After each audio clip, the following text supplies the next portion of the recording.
Napoleon Hill ने एक वादा किया था।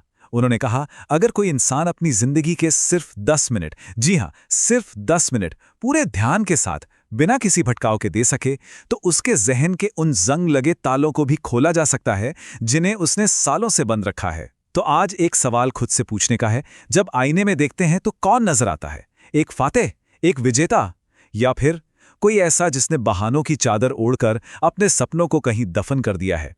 ये एक ऐसा सवाल है, एक ऐसी टीज है जो हम में से लगभग हर किसी को कभी ना कभी परेशान करती है।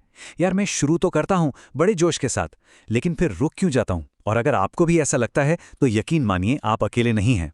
सच तो यह है कि इस दुनिया के 97% लोग इसी एक कुएं में अपनी पूरी जिंदगी गुजार देते हैं। उनकी हर सुबह एक नई उम्मीद से शुरू होती है, दोपहर आते आते वो बहानों में घिर जाती है, और रात एक गहरे अफसोस की चादर ओढ़कर खत्म हो जाती है। उनकी सारी काबिलियत, उनका सारा हुनर बस 3 शब्दों के नीचे दम तोड़ देता है, कल से करूंगा। तो चलिए आज उस असली दुश्मन को पकड़ते हैं, उसे समझते हैं जिसने हमारे सपनों को जकड़ रखा है। मसला असल में टैलेंट या काबिलियत का है ही नहीं, समस्या एक अंदरूनी जंग की है, हमारे अंदर की लड़ाई की। देखिए, दिक्कत यह है कि हम सब ना उस खोखले जोश के, उस मोटिवेशन के आदी हो चुके हैं। कोई वीडियो देखा, कोई कहानी पढ़ी और दिमाग में डोपामाइन की एक तेज लहर दौड़ जाती है। लगता है बस आज रात ही दुनिया बदल देंगे। लेकिन तीसरे दिन जब वो नशा उतरता है, तब सामने आता है वो लंबा, उबाऊ और धुंधला रास्ता।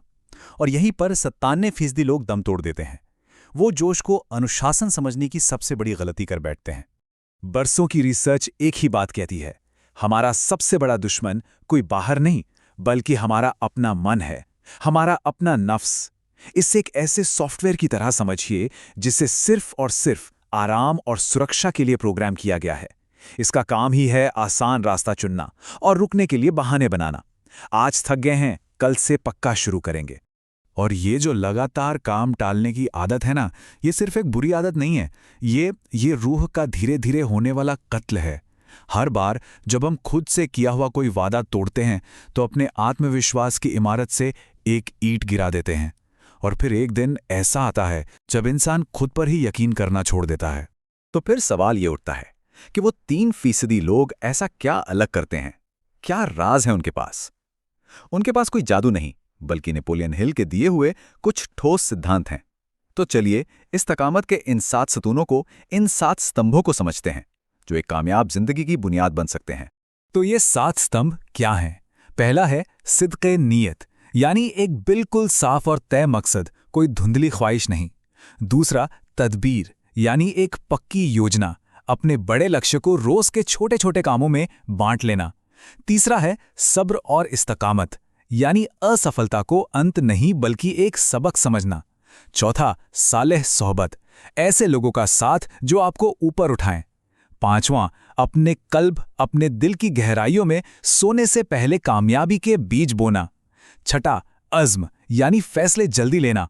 और सातवां और सबसे जरूरी अमल, यानी एक्शन, क्योंकि जैसे ही पहला कदम उठता है ना, आधा डर तो वहीं खत्म हो जाता है।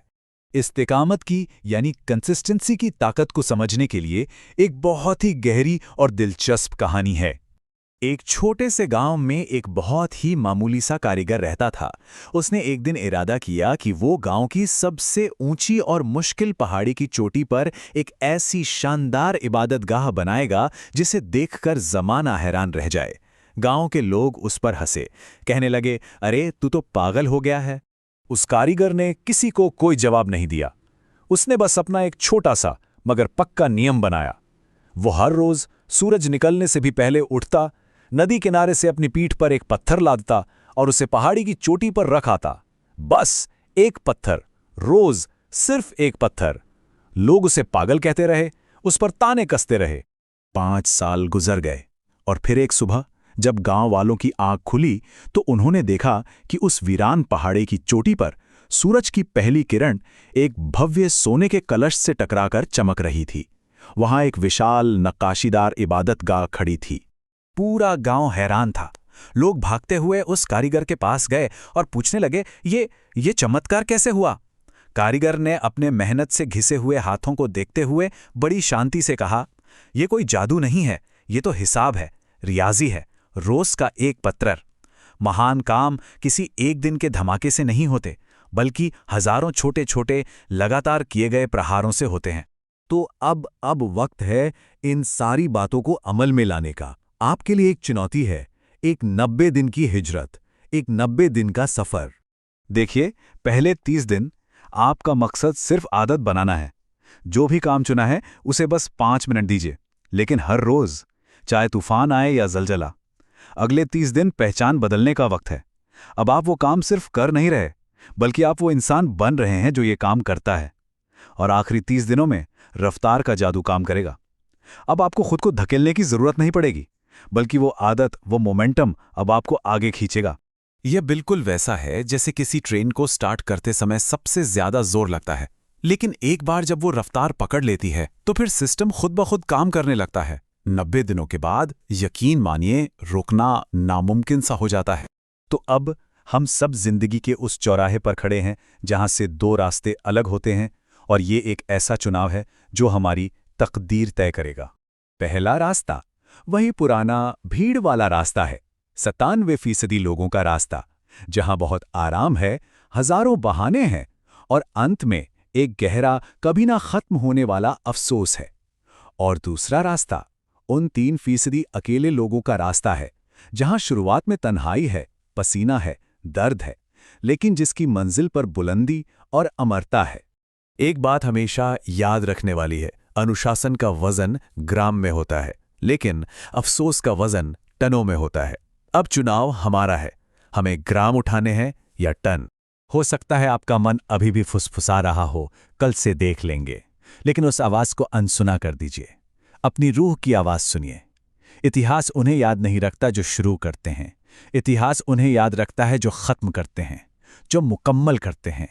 तो अपनी डायरी उठाइए और आज इसी वक्त अपनी मंजिल का, अपनी मंदिर का पहला पत्थर रखिए, क्योंकि वक्त बीत रहा है।